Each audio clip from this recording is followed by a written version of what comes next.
I'm having so much fun. My life has become very cheerful because Smiley came to me. What, you don't know Smiley?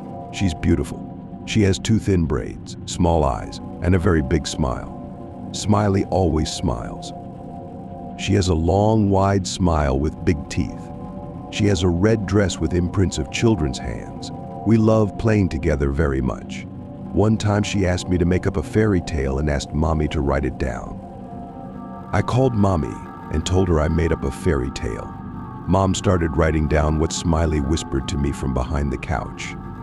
Mom didn't like the fairy tale. Mom said I needed to rest. But I liked the fairy tale. It was about Smiley. Then I went to my room and asked Smiley to read me this story again. Smiley ran to another room and brought a sheet that Mommy forgot. And she started reading. Once upon a time there were good kids, but these kids had silly parents.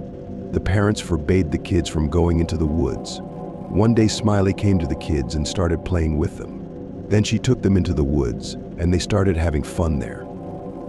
Then Smiley took the kids home and asked them not to tell their parents where they went to have fun. The kids promised, but then one naughty girl blurted it out and Mommy forbade her from going into the woods.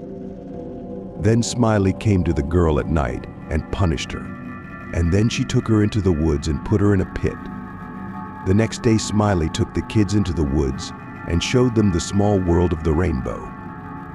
But the kids didn't like it there. The kids screamed and cried.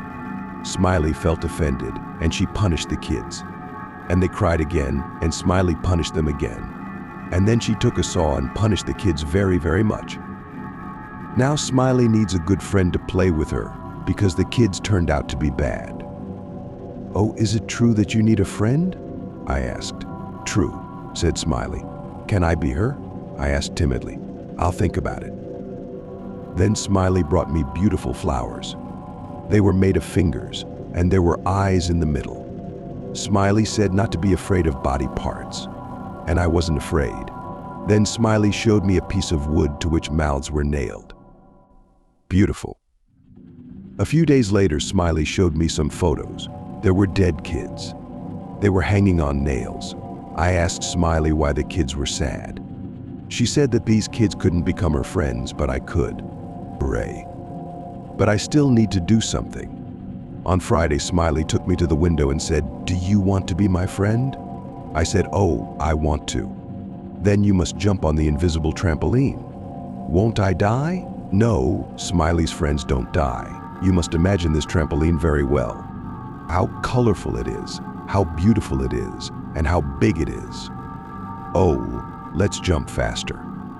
On the count of 3. 1, 2. Then Mommy spoiled everything. She rushed into the room, pulled me off the window. Mommy is bad. Because of her, Smiley hid. Now Mommy is always nearby. I asked her to leave, but she doesn't, and Smiley can't come. She said that adults will never understand Smiley. One time Mommy went to the store. Smiley asked if I wanted to be beautiful. I wanted to. Then Smiley took out a knife from under the couch and drew a beautiful red pattern on her arm. Then she gave me the knife and said that I needed to make patterns on my chest and very deep. Only then could I become Smiley's friend. I lifted my dress and started cutting my tummy. Oh, it hurts. It's okay, it's okay. Mom, you always spoil everything. Mom ruined my pattern. Now only a scar is left. Mom won't leave me alone. She's always there. One night, Mommy slept with me. Then Smiley came. She said, "Have you noticed how your mom bothers us? Why don't you kill her?" "No, she's my mom." "So what? She doesn't love you. If she did, you would jump with me on the trampoline. You would be beautiful with patterns." "She doesn't want you to have fun." "Really?" "It can't be." Suddenly I got angry, very angry, at Smiley. She wanted me to kill my mom. My mom. No, go away, Smiley. Oh, I'm scared. Smiley got very angry. Her eyes turned black. Her smile became crooked. Claws appeared on her hands. "Oh, I'm in a fog. You must do this. You wanted to be my friend." "No, I won't do it." "You will, or you'll regret it." "I must." It seems I'll have to. Yes, yes. Oh, what's this? It's Mommy. She's teaching me to walk. Here we walk together. Mommy. No, never. Go away. You'll regret it. Evil Smiley began to disappear into the darkness. Further and further, I woke up. Oh, where am I? Everything's white, and Mommy's nearby. Mommy, why are you crying? Mommy, I'm here. Don't cry. Then Smiley appeared before me. Did you think it would be so easy? So easy to drive Smiley away? No, your mom is alive. But why is she crying? Mom, what happened? Smiley seemed to read my thoughts. Didn't you guess? You're dead. Further and further. Darkness engulfed me.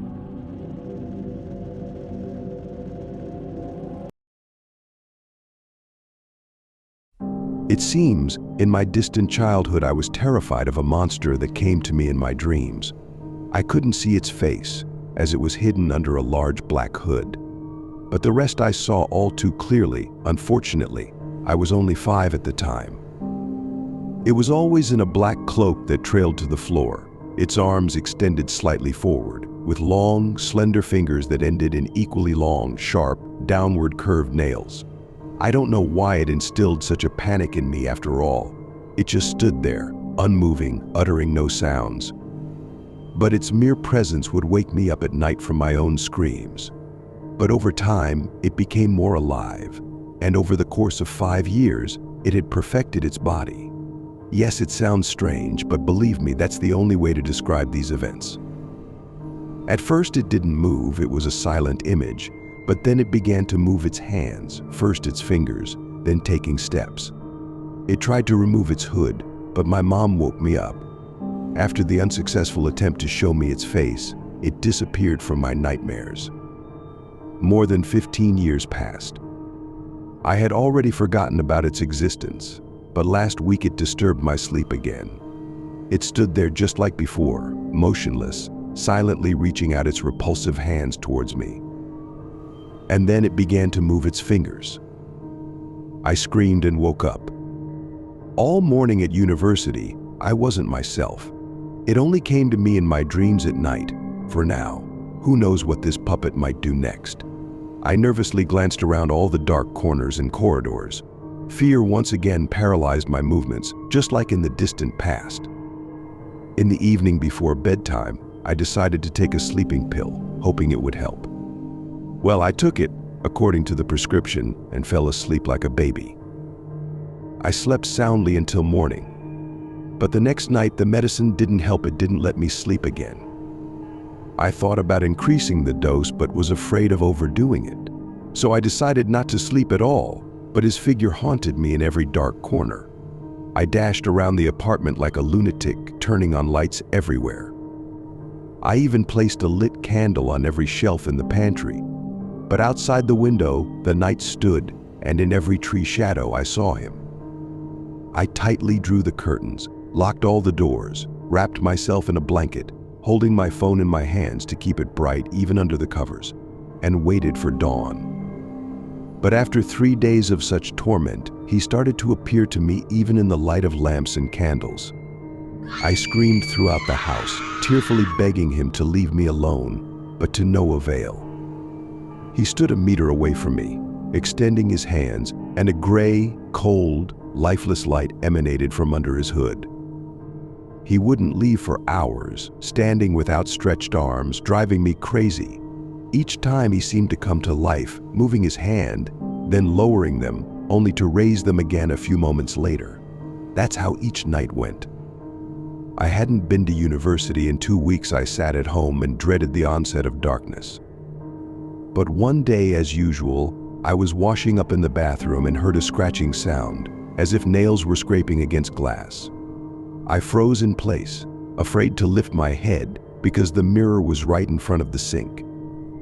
But I managed to overcome myself and, slowly raising my eyes, looked into the mirror. My pupils widened. A message was scratched on the mirror. "Look into my eyes." I screamed and ran to my room, hiding under the covers. I don't know why I thought it would save me. Since childhood, I considered the blanket my refuge from evil creatures. I sat there for maybe 2 hours. Then I crawled out of the blanket and on shaky legs went to the kitchen for a glass of water, feeling a lump in my throat. The kitchen was quiet and peaceful. I poured myself a glass of tap water and returned to my room. I tried to find something similar to my story on the internet, but as soon as I got to the point where it was suggested how to escape from it, the lights went out in the room and I screamed, crawling back under the covers. It's evening now. It's 9:46 on the clock. I'm trembling with fear, waiting for him. Here he comes again. I'm crying again, not from fear, but from the fact that it's all happening again, just like in childhood. Only now there's no mom to wake me up. He'll take off his hood, and I'll have to look. I tightly squeezed my eyes shut and covered them with my palms. But then I felt an icy touch on my hands. It wasn't rough, but it was persistent.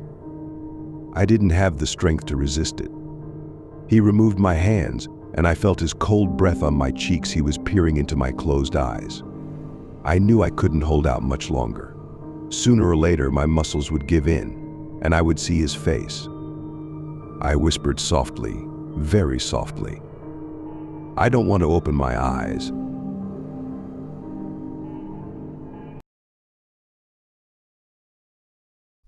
"Excuse me, where does the therapist see patients?" The dry receptionist with a grim look glanced disapprovingly at me. "Look upstairs. Everything is written there." Indeed, there was a paper stuck to the glass listing all the doctors. The therapist was the last on the list, and for some reason, unlike the other doctors, it was written in black ink. "All right, it's office 402. That's the 4th floor. Okay, I need to go up." After handing in my outerwear and receiving the coveted number, I began to ascend the stairs. Ashim, and the coat check ticket I got was 402. Why do they need so many hangers? Finally reaching the 4th floor, I walked through the deserted corridor. It surprised me a bit, since there were people on the previous floors and noisy voices could be heard. But here it was empty, and there was an eerie silence, and the light poorly illuminated the corridor. How do they even work here in the dark? Well, I need to give her my health booklet, let her stamp it, and then I'm out of here. Taking a step toward the doctor's desk, I stopped. Something was creaking under my feet. Leaning down, I realized it was soil. Damp, cold, just like from a grave. And then suddenly there was a loud click, and the office plunged into darkness. Complete darkness. Realizing the seriousness of the situation, I quickly stood up and rushed to the door, grabbing the handle and pulling it with all my might, but the door wouldn't budge. I started pounding on the door with my hands and feet and shouting, but my voice got stuck in this office, drowned in the black darkness of the room. Suddenly I heard the chair start to move away, and clicking sounds. It's moving, and it's coming towards me. Damn door wouldn't open. Tears started running down my face, horror gripping my entire body. I wanted to get out of here, but I couldn't. Slap, slap, slap. It was getting closer. Slap, slap, slap, as if death itself was coming for me. Slap. No more footsteps could be heard, but now I felt hot, foul breath on the back of my neck. It reached me. It was standing behind me. The ringtone of my phone almost made my heart stop from fear and shock. A call. What if it's salvation? I'll answer it, and all of this will disappear, and I'll be able to escape. With trembling hands, I pulled out the phone from my pocket. The breathing behind me became faster. I had to hurry. I looked at the glowing screen of the display. The number was hidden, but I still had to answer. I pressed the button and brought the phone to my ear, hissing, and that clicking. I wanted to press the hang up button, but I didn't make it in time. To my horror, I heard that word ringing in the phone, "Turn around." The horror that already gripped my body began to control it. I felt myself slowly turning towards her, but I didn't want this. Damn it, I didn't want this. Besides, I had my phone in my hands, its screen still lit up. I realized I would see her, but I didn't want to. I'll close my eyes and whatever happens. But my eyes wouldn't obey me now. The inevitable happened. I turned completely, and now I was looking at her, at the monster that decided to drag me to hell. I shouldn't have done that. This woman had long been dead. She had no eyes at all, and her nostrils were stretched over empty sockets, her nose sunk somewhere deep into her skull. Worms were dangling from her ears in clusters. They crawled out and slapped onto the floor with a disgusting sound. Her mouth was filled with grave soil, and because of that, she couldn't speak, just moan and click. What was she clicking? Suddenly, I saw in her hands my coat check ticket, number 402. How did she get it? But it didn't matter anymore. I realized it was the end. Anna, write it down. A boy aged 14 to 15, gray hair, eyes missing. Larvae of worms found in nasal and ear cavities. Chest cavity slit open with something sharp. Internal organs missing. 2 kilograms of soil found in the stomach. Amp, presumably from a grave.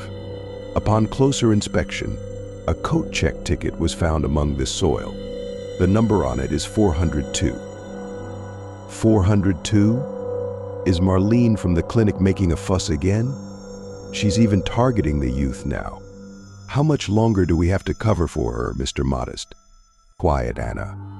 As long as she provides us with such wonderful corpses, we'll cover for her. We need them for research, and she plays dead so well, so she'll still be useful to us. But Mr. Modest, why did you have to torment the person like that? Took out his eyes, stuffed soil into his stomach. Anna, don't nitpick. The girl got excited, it happens. Perhaps you're right, Mr. Modest. All right, finish up the autopsy report. But what about your signature? After all, you're the chief pathologist in the city. Fine, you'll have your signature. That's it. Put the body in the fridge. Let's go, Anna, for lunch. Besides, this boy's liver should be ready by now.